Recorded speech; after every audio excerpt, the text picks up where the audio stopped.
Good evening. Welcome to Marriage Mondays with Nick and Trina Brunson. We're back. We've had a week off, and hope you had a good Memorial Day. And yesterday, we had the opportunity to celebrate our 23rd anniversary. Happy 23rd. Happy 23rd anniversary. Yes. 23 years together. Well, 28 years together, 23 years married. Yeah. That's how that go. We just want to thank y'all for coming in tonight, and just we're here to give you some information that will help your marriage get better if you make the right applications and apply it the right way based on your circumstances and what your marriage is based on. So we just want to thank y'all for coming with us tonight and just giving us a little bit of time. Yeah, and we welcome everyone to participate, to share in the comments, to share the link with others. We do represent Crown Kingdom Cultural Center, which is the church ministry that we're a part of.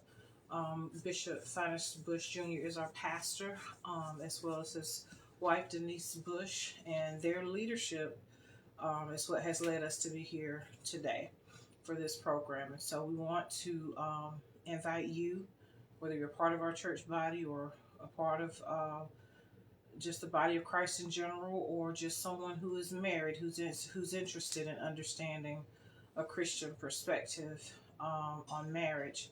We invite you to join us. We invite you to share this information with others that you think might appreciate it, just so we can reach as many people as we can. We really can't do that without you. So if you would go ahead and take a minute to share, even if you're listening to it recorded, we encourage you to share with others so that they can have benefit of this service as well. Doesn't cost you anything. It does not. Yeah, so that's what we're here for. I see we've got Lakeisha Roberts coming in, and Alicia Mack. Evergreen folks are starting out strong. Emily Anderson. Where the Crown people? These Evergreen folks are showing up. Evergreen Church, which is the church my dad pastors. So we appreciate you guys always being so faithful and supportive. And we appreciate that you appreciate what we have to offer. What else? Before we get started, we can talk about our weekend. It was good. That's all you got to say. It was good.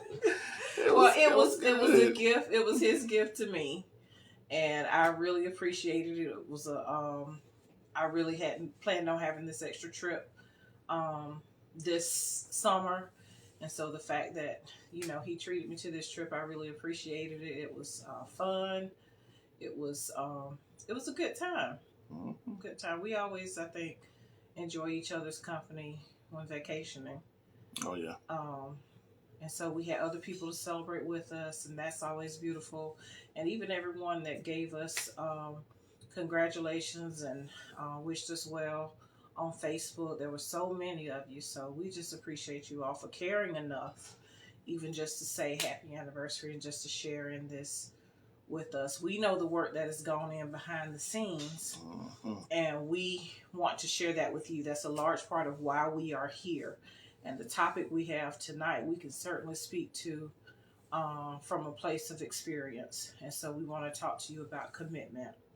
And since it's so close to our anniversary, this is what came to mind for us. Mm-hmm. I think it's a good topic of commitment. Yeah, it's certainly something. I think people don't always know what commitment looks like, because it can look different in different situations.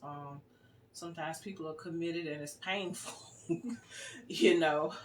or sometimes people are committed for reasons that are unhealthy. So we just want to talk about what it takes to really be all in, and what does it take to be committed. That's what we want to talk a little bit to you about tonight. All right. So it's about 5 out there, and we're going to get started with tonight's topic, which is commitment. And in the research and that we've done is there are 3 levels of commitment, or 3 types of commitment. There's personal commitment, moral commitment, and structural commitment. When we're talking about structural commitment, it is the I have to. Why do I have to be committed? And when we're talking about the marriage, you have to be committed in order to raise your kids properly. That takes a certain level of commitment. If you're talking about trying to build wealth together, set up wealth for your children's children, that takes a commitment. And all those are structural because it helps to build what you two are trying to do together. So when you're talking about structural commitment, that's what it is. It looks towards to building, to making sure that the infrastructure of the marriage is taken care of. So that's what I mean by structural. Yeah, and I think that's a pretty important component because sometimes when the other types of commitment are being tested and you just don't feel motivated by those types of commitment, the commitment to upholding the structure of your family to raise your kids can be motivational for some people to be committed. But I think it's important in order for you to understand why you are committed and what makes you committed to the relationship. Is it just the family structure that you want to provide a good structured home for your children, that you want to provide structure for a business that you're in together? Do you want to provide structure for wealth that you might be, or just financial stability that the two of you are committed to build together? What is it that you are committed to? What structure is it that's holding you together? And sometimes that's what it is. Right. Is there may be those structures may be the primary motivation you have to keep working on the relationship is because of the structure that you're trying to uphold and to build. Right. But we want you to be clear on what we want to help give you some clarity of thought when you're thinking about that process. What are you committed to? All right. And we're just going to go through the other two. Moral commitment, meaning that when you're basically when you look at your vows, your wedding vows, that's a type of moral commitment. You chose to say I do in front of God and all your family. That's a moral commitment. You're together because based on your beliefs, the word divorce is not an option because of your religious beliefs. So that's when it goes to your moral. Or, we're going to always work this out based on what I believe. I don't believe in divorce. I don't believe in, us being separated. Then you're going to commit to working things out a certain way. So that's where the moral commitment comes in at. You got anything to say to that? Yeah, I do. And I know for me, I've been to the point to what was making me stay committed. And I hope I'm not jumping ahead. No. But it was my commitment to God, to where that was literally the one thing holding me in on the relationship. Is that I was concerned about my lack of trust in God to help me get through the problems. Because I was at a point that I didn't want to do it for myself. I didn't want to do it for my kids. I was doing it because I felt like we'll be okay. They may have to adjust. It will be a big adjustment for me as well, but we can make the adjustment.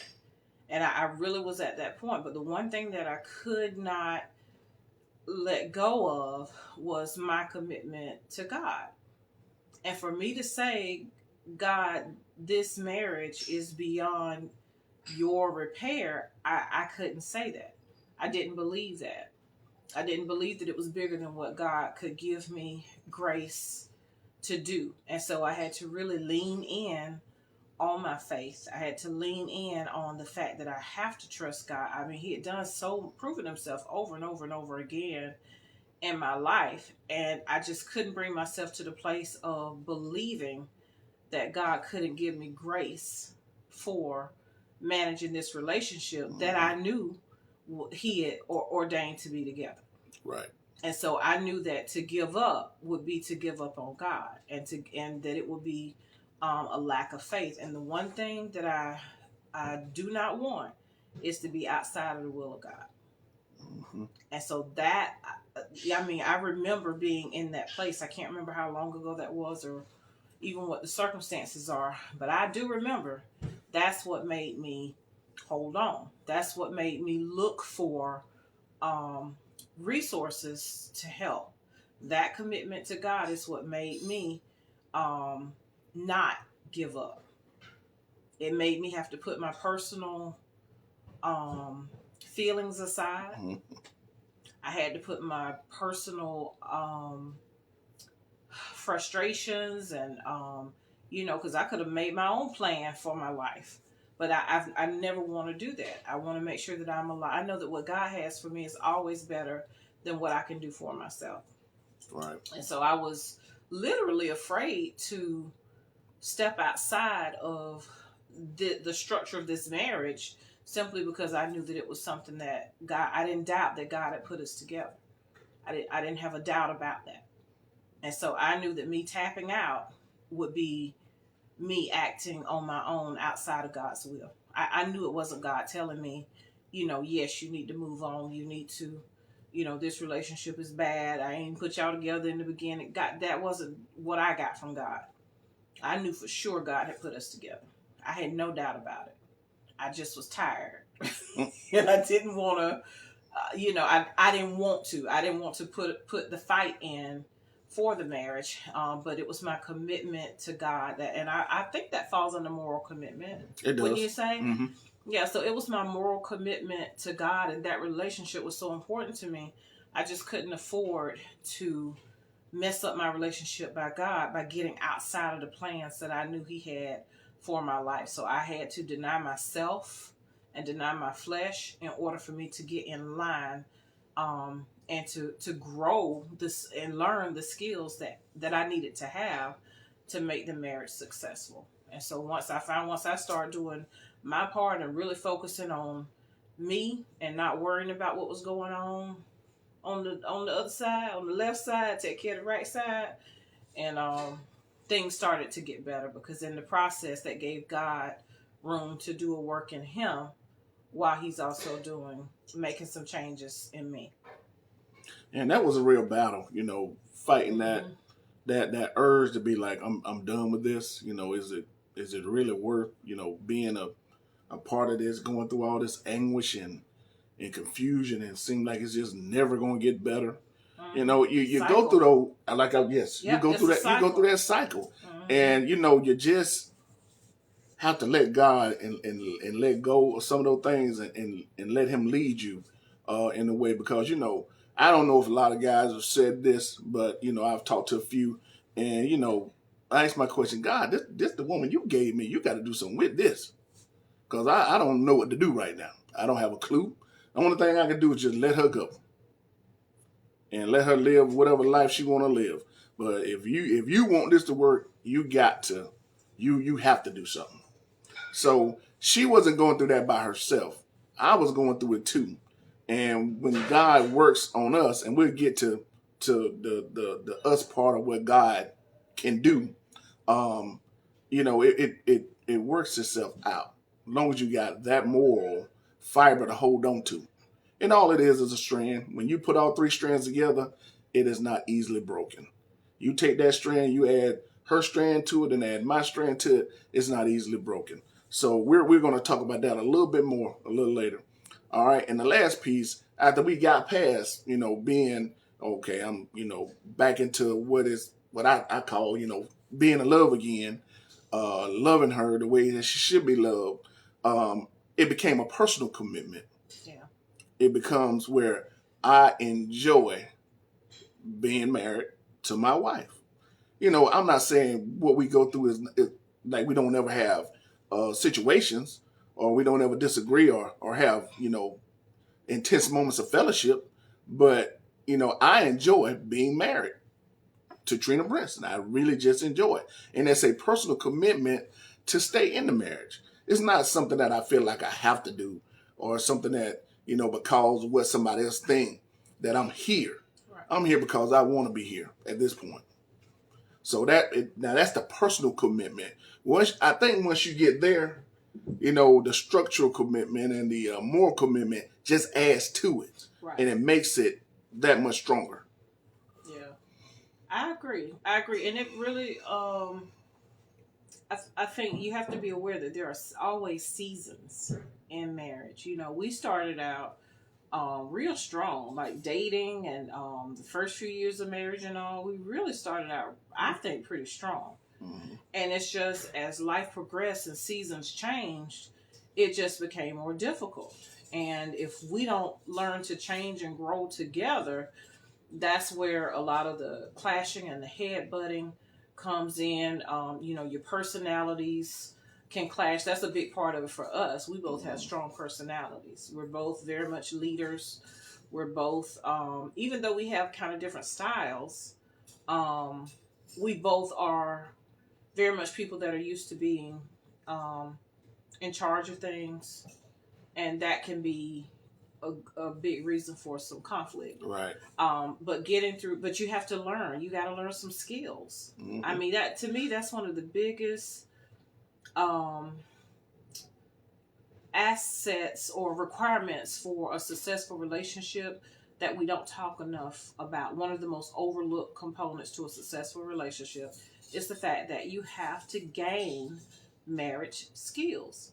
Because very often people think because they can date Hmm. successfully and get along with people while they're dating, but longevity is what really shows what kind of skills you have.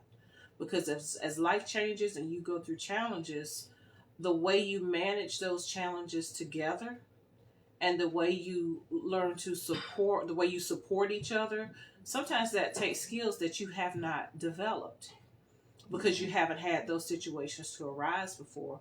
For both of us, the children we share are the only children we have. So we were learning how to be parents together. Neither one of us had been parents before. We both were very active in the lives of our nieces and nephews. But it's not quite the same as being 100% responsible for a person that's a part of your flesh and blood, or even a part of your heart. I don't care if they're adopted, it's the same thing. It is. You have to make an adjustment in how in your life, because you have this new child that you're prioritizing and trying to figure out how to work into your life, short term and long term. And each of you have hopes and aspirations for the child. Each of you have expectations as a parent, and your parenting style may not even match up. If you haven't really talked about it and decided on how you're going to parent your children, the way you assume a child should be parented might not gel with the way your spouse assumes that a child should be parented. And these was discussions that we had before we had children. We talked We about some did. things We did. before they actually arrived. And the first one was, we talked a lot about her and how to raise her and what we were Parenting going to stuff. do, and Mm-hmm. what kind of schooling, and when we're going to get him or her baptized, and we talked about We did. a lot of the things, and then we had to, I think what I did was, in my own prayer closet, I say, Lord, whatever child you give us, that is your child. I dedicated that child in the spirit back to God before her manifestation even showed up, because I know He'll know some things about her that I don't, and just give me the knowledge and the wisdom to do what needs to be done for her. But that's a talk we can have later about parenting and children. That could be a topic of its own. Um, just a few ways to strengthen your commitment. We've talked about the three types of commitment. Just a couple ways you can strengthen your commitment. And my wife and I already talked about two. Your spiritual commitment with God individually definitely strengthens your commitment with each other, because a three strand cord is not a threefold. How you say it? I think it's threefold Cord cord. is not easily broken. Mm-hmm. So once you intertwine your marriage with God, and both of y'all are dedicated to the notion of spirituality, and operating from that standpoint, you can get through a lot of stuff. Yeah. And I say a lot in just simple language. There's a lot of stuff that you don't know what goes on in other person's life that God will give you some intuition about, where you can help that person get through it. So as long as y'all are intertwined with God, a lot of things that you do will work out. And she mentioned working together, getting those marriage skills. Just get those skills and learn how to push your marriage forward and develop together. So I just want to mention that before we got to some other talking points. Yeah, and I guess prayer might fall in the category of just your spiritual well-being, but I mean, you just can't make it without trusting and relying on God, asking God for help, inviting God into your situation, and that's what your prayer life is for, as well as you individually knowing what it is that God is working in you, because what He's developing in me might be different from what He's developing in my spouse. And so I can't only focus on what's needed for us in the relationship together. There's some things we might be growing together in as far as parents, but there are individual things that I need to be working on between me and God as well. There's things from my childhood that might come up in the course of raising a child that may cause me to respond in a way that he doesn't quite understand, doesn't make sense to him. That can be a source of conflict in the marriage, and I have to be in tune with God. If God is telling me to pay attention to, what's developing in the child. Sometimes you see yourself in your child. Mm-hmm. And those things that we see in our children, instead of letting that be a reason to be angry with them or to discipline them too much and just to punish them, let it be a reflection into ourselves. Because when you learn how to deal with those shortcomings in yourself, that's what's going to help you be able to deal with those shortcomings in your child. If you aren't good with money management because of the experiences you've had in life, and your child starts to come up and you see your child, can't hold on to $1 or whatever the money problem might be, or even stealing. If you see your child being dishonest in reference to money and you recognize that from yourself, recognize that you got to figure out how to deal with it for yourself. And as you're learning that, you can help to guide your child to a better place. But you first got to be able to be vulnerable before God and to recognize those things that you need to work on, and allow God to speak to you about that. Allow God to show you how to make yourself better in those areas that you know that you need to improve in. So don't just take out your frustration on your child and get mad at them because they're a reflection of you. Mm. That's not fair to the child. That's not even good parenting. So when you look at yourself, your children are a mirror. I'm telling you, they make you have to look at you. Sometimes my kids, especially Camille, say stuff sometimes, and I'm like, oh my gosh, she sounds just like me. And so I have to own that. Even this weekend, were you standing there when I was talking to her about using a cell phone while driving? Yeah. I think I was. Yeah, I was. We have this app that so that the three of us are, me, Cherry, and Camille, connected on, and it gives you feedback on. It helps you keep up with where the person is, and it also talks about their driving behaviors. How they're driving. And I was it's a fairly new app. Charity is the one that kind of got all of us on it. And so I was looking in the app, and it was giving a driving report. And I saw Camille's driving report. And it said 13 instances of using the phone while driving. And I'm like, I'm going to have to say something to her about that. She using her phone while she's driving? She knows better than that. Yeah, so I'm thinking, okay, I'm going to have to talk to her about that. And then I looked over at my report, and I had 103 instances of using the cell phone while driving. Granted, some of that was because he was driving and we were in the car together. And I'm like, you know what? How can I point the finger at her when I got all these four other fingers pointing back at myself? I'm guilty. I know better too. First thing I thought when I saw her, she know better than that. What's she doing? She knows she's not supposed to be fooling with her phone while she's driving. And when I looked at mine, I was like, oh, okay, that's and it's right there for both the girls to see it too, for them to see how poorly I did. So when I did mention it to her, with the conversation being that my report was absolutely the worst.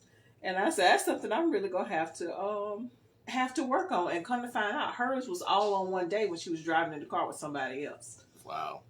So she didn't even have that problem. I'm the one with the problem. So I told her, I said, well, I'm going to work on it. That's a goal for me. I'm going to be more diligent in doing what I know I need to do, which is to leave the phone alone. And it's usually fooling with some music. Oh, yeah. More than that, more often than not. But that all goes to show us we have to look at ourselves in the course of parenting with our kids. It's an opportunity for us to grow too. So. Yep. And one more point we want to mention before we get out tonight that we want to talk about that will help strengthen your commitment with each other It's creating a culture of apologizing Well, and good. forgiveness. That's good. You know, there's a lot that goes into apology, and we're supposed to forgive on you know, if somebody asks for it, whether they ask for it or not. The forgiveness is supposed to take place.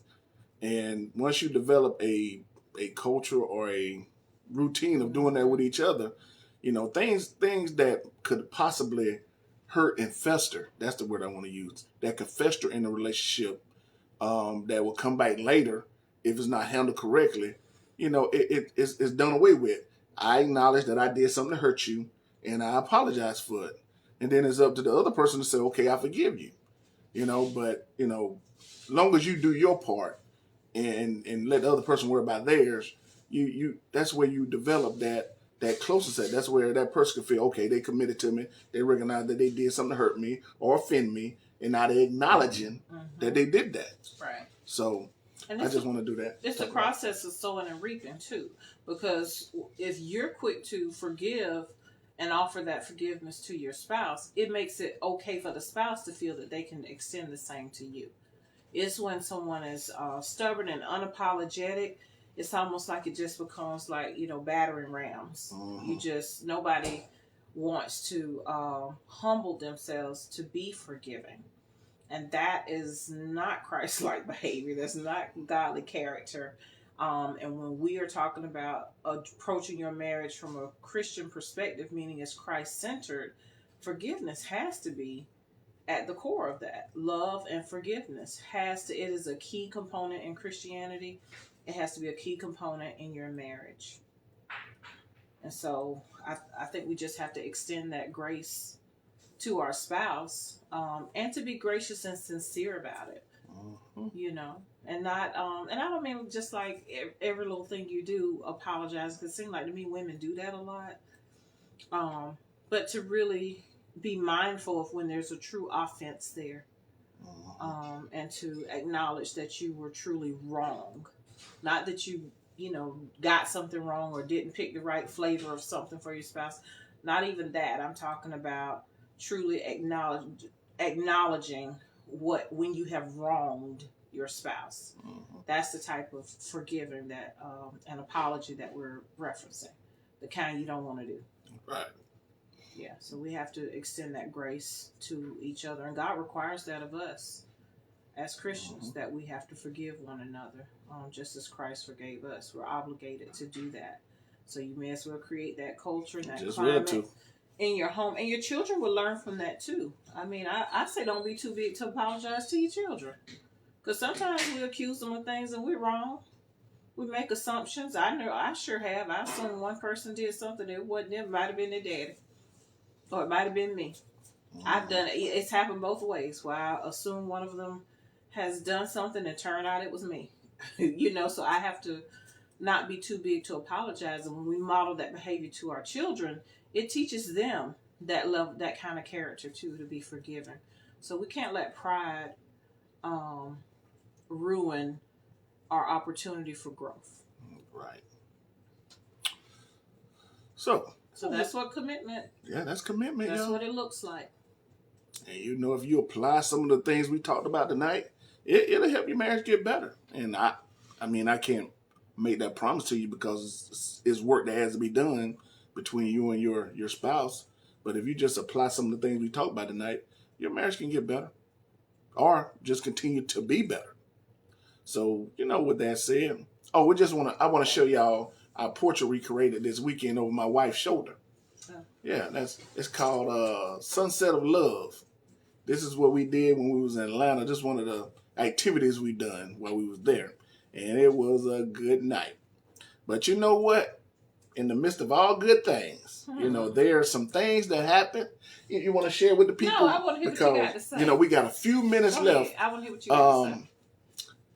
In the midst of painting this beautiful portrait that you see above my wife's right shoulder, can I say I was accused?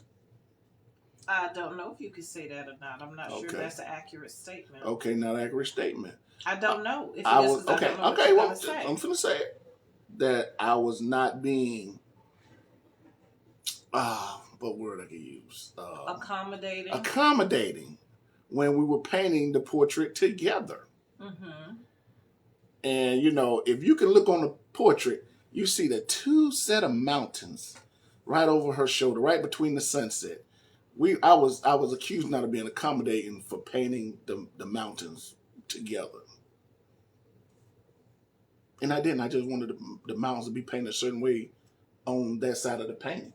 Despite what your wife wanted. Despite what my wife wanted. Mm. See that, y'all, we ain't perfect. We still got our own stuff. But in the midst of that disagreement, in the midst of everything that was going on, we still painted a beautiful portrait together. And we left that situation right there where it was. And I don't feel, you know, like I feel, you know, she was just talking about me when I was looking at that, when I was doing my mountains. No. We had a good time while we were there, and it was a great night. We had a great dinner right before that, and we had a great night of painting. So it all worked out. It did. And I learned to, a skill that I've learned along the way is that even though I clearly felt that he was not following the directions of the instructor, and I like to follow the rules of the person who knows how to paint should turn out, I feel that's significant. It was. But because he was very determined to not accept the repetition of the instruction as I was giving it, I had to just decide it was... Did you say I was giving it or the instructor was giving it? Well, I'm saying the repetition of the instruction as I was giving you, I was repeating the instructions as they were told. Because one of us was paying attention to the instructor and one of us was figuring out how we want to do it independently. But when you agree, right there, that I'm more of a creative mindset when it comes to stuff like that, I'm kind of artsy with stuff like that. I don't think you're more creative than I am. I ain't say I'm more creative than you. I say I'm more creative when it comes to stuff like that. I don't necessarily agree with that. You might be more talented, but I don't necessarily think you're more creative. I don't want to be more talented. I just I saw how I wanted it to be done, and I was painting it like I saw it on the board.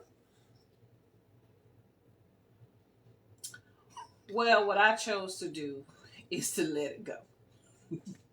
And that was a big accomplishment for me. That's a skill I have learned along the way. So I just let it go.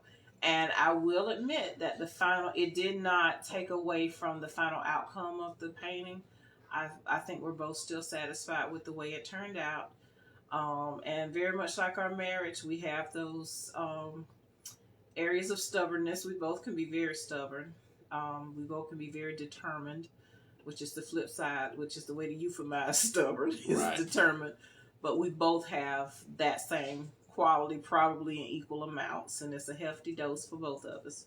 So I've learned that some things are just not worth the fight, because whether he painted the mountains correctly or if he took creative license with it, it still was going to be our project, and so I have to accept that that's what he brings to it. And that in itself, people, is probably how your marriage is. But you got to let the beauty take place and work it out together. And we hadn't told you about the mountains or the portrait, and we just showed it to you. Y'all be like, that's just pretty. Yeah, it takes effort to be pretty. Because faith without works is dead. So with that said, you good? No, that's it. And okay. I do enjoy being married to you too. Mm-hmm. I don't think I finished making my point. I just gotta say this real quick. Okay.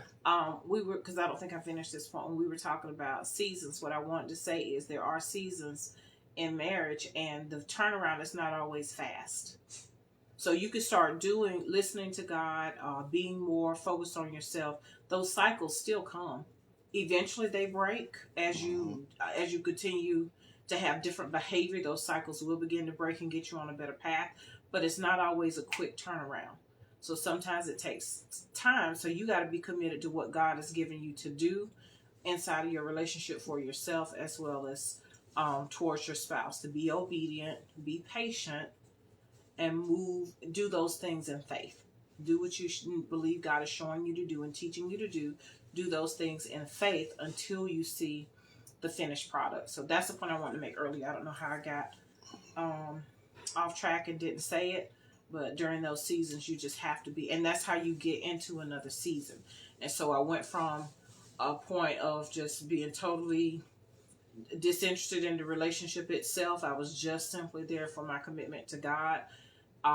Those other areas began to grow and develop, and then it got to a place to where the love returns, or the love is it's a deeper, stronger love. It's a deeper, stronger commitment. And once you see that you can go through a cycle like that and recover, it makes it easier the next time when you have another Something rough spot. up. Right. You learn that, okay, we got through it the last time, trusting in God, having faith, focusing on me, figuring out what I can do to make the relationship better instead of focusing on the other person and their response. I got to focus on me. That continues to work. And so the next cycle doesn't last as long. And then you're stronger and better. And then it gets to where some things that really could, honestly, that situation with the painting for us, man, that could have been a blow up. Yeah, we'd have been right back in Augusta. Yes. Ended the whole weekend. We going home. Yeah, we've been that horrible. I don't know how else to put it. But we have been that disagreeable and that just that horrible in relationships. Something that minor would have gotten so deep. That's in our youth, and like you say, we just learned to deal. We got, and the thing about it is, just to add to what my wife was saying, in those seasons, get you some new information. Yeah. Because you keep operating with old information, you're gonna continue to go through those cycles. Yeah, same get you some new information. Yeah, and learn how to grow past those obstacles. Right. Yeah. So with that said, from the lady and the coach, we love y'all. Good night.